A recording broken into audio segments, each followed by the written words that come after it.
Un village viticole que l'on connaît notamment pour le rosé des Rissés que nous avions goûté dans un précédent épisode. Les Rissés, c'est la commune la plus au sud de l'appellation Champagne. Juste après, nous sommes en Bourgogne. Mais si on vient au château, c'est avant tout pour se balader et se perdre dans le jardin et le parc. C'est particulièrement romantique cet endroit, tous ces buis.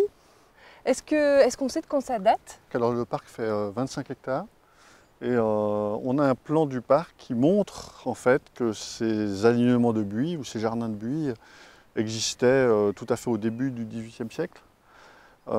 Cet alignement n'était pas le seul dans le parc puisque le pré que vous apercevez ici et le pré qui est de l'autre côté, là où il y a les chevaux en fait, étaient aussi des jardins dits à la française avec des petits buis, des bouquets de fleurs, enfin tels qu'on les aperçoit au château de Vaux ou, pour faire une belle référence, le château de Versailles.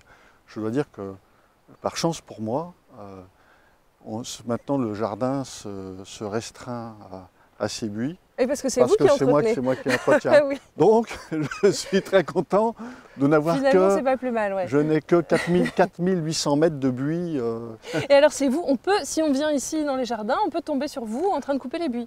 Ah oui, ça arrive assez souvent et ça m'arrive très souvent de proposer aux visiteurs de venir m'aider, soit à l'instant même, soit éventuellement le lendemain.